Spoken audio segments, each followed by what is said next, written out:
নমস্কার বন্ধুরা, আমার চ্যানেলে উইথ দীপিকাতে সবাইকে স্বাগত। আজ বানাবো পালং শাক দিয়ে সোয়াবিনের কারি।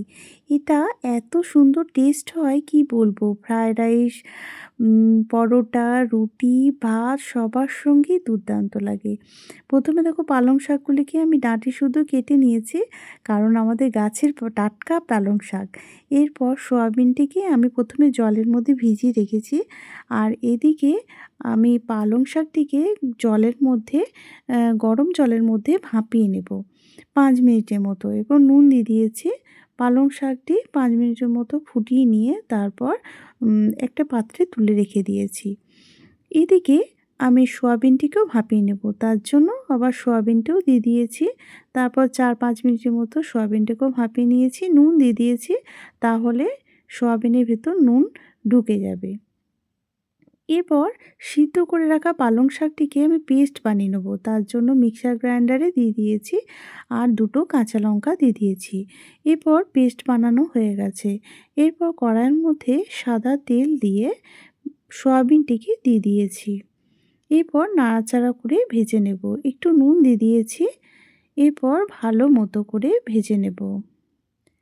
সয়াবিনটি ভাজা হয়ে গেলে আমি একটি পাত্রে তুলে রেখে দিয়েছি। এই রান্নাটা সাদা তেলে করলে বেশি টেস্ট লাগে, তার জন্য আমি সাদা তেলে করেছি। তোমরা চাইলে সর্ষের তেলেও করতে পারো। এরপর গোটা জিরে ফোড়নে দিয়ে তারপর পেঁয়াজ, লঙ্কা আর টমেটো বাটা দিয়ে দিয়েছি। এরপর দিয়ে দিয়েছি রসুন বাটা, আদা লঙ্কা বাটা 1 চামচের মতো।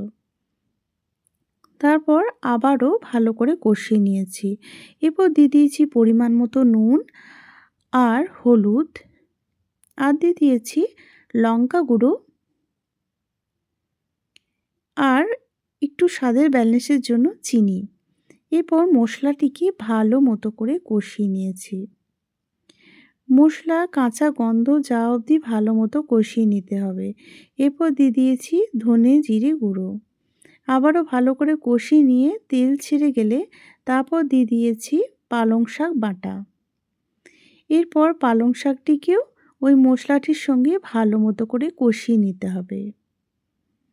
এরপর মশলাটি একেবারে যখন কষানো হয়ে যাবে তখন ভেজে রাখা সোয়াবিন দিয়ে দিতে হবে।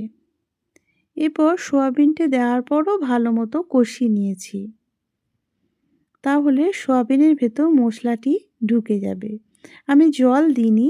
তারপর কষানো হয়ে গেলে 1 চামচের মতো বাটার আর গরম মশলা গুঁড়ো ছড়িয়ে দিয়েছি। আর শীতকালে যেটা মাস্ট ধনেপাতা, সেটাও দিয়ে দিয়েছি। যে কোনো পালং শাক রান্নায় ধনেপাতা দিলে টেস্ট যেন দ্বিগুণ হয়ে যায়। এরপর ভালো মতো করে নাড়াচাড়া করে নিয়েছি। পালং শাক দিয়ে সোয়াবিন কারি এক্কেবারে রেডি। আর আমার ভিডিওটি যদি পছন্দ হয়ে থাকে তাহলে ইউটিউব থেকে দেখলে লাইক, কমেন্ট, শেয়ার ও সাবস্ক্রাইব করে দেবেন। আর ফেসবুক থেকে দেখলে আমার চ্যানেলটিকে ফলো করে দেবেন।